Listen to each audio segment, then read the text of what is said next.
prikaz knjige Ribolov varalicom. Danas ću predstaviti knjigu Ribolov varalicom, čiji je autor Miloš Đonić, a koju je objavila Sportska knjiga i to 1987. godine.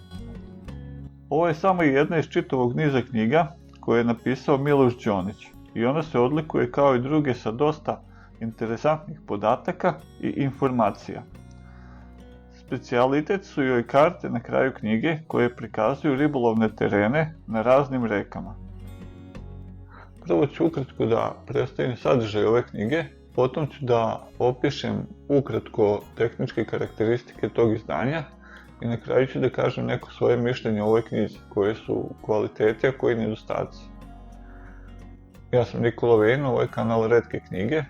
Ukoliko vam se svidi ovaj video, pozivam vas da ostavite like ili komentar, ali ako vam je zanimljiva i tema predstavljanja knjiga, pozivam vas da se pretplatite na ovaj kanal. Pa da krenemo.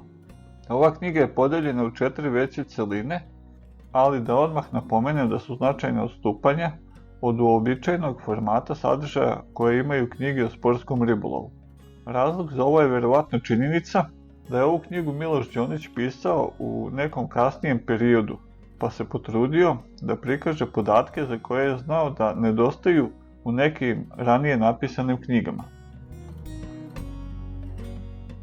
Prvu celinu čini neko uopštene informacije o ribolovu i prikaz 16 najčešćih vrsta riba koje se love varalicama.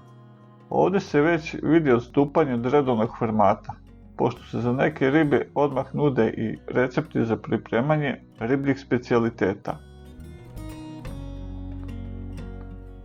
Druga celina knjige je na temu čuvanja ribe, ali ne ono kao čuvarki odmah nakon ulova, već je u pitanju 10-ak stranica sa savjetima kako da se spremi riba za duži period čuvanja, a ima i par savjeta kako da se odmah pripremi za jelo.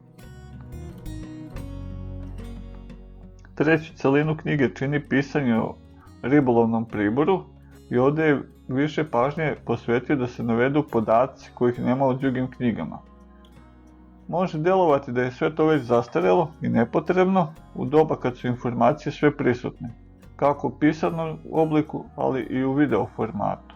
Međutim, osnove ribolova su ostale iste i savjeti kao i preporuke ovdje navedene su osnove koje važe na vodi i danas.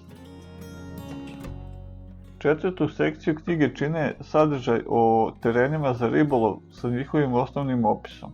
Na kraju ove knjige se kao prilog nalaze karte ribolovnih područja, kako sam ja prebrojao ima ih 6 komada i mogu da se rašire, to je veliki plus.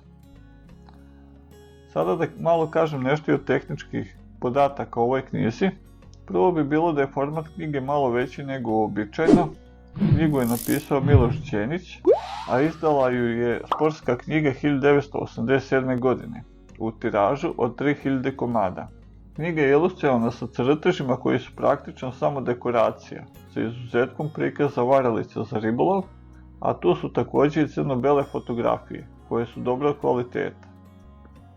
U knjizi se nalazi veći broj stranica u boji na kvalitetnijem papiru i na njima su prikazani kvalitetni crteži mušica za ribolov sa njihovim nazivima. Na kraju knjige se nalazi karte reka i kanala i one se mogu raširiti, što je omogućilo da se prikaže dosta velika teritorija i to prilično detaljno. A što se tiče kvaliteta, za vrijeme kada je štampano, ovo je super ispalo.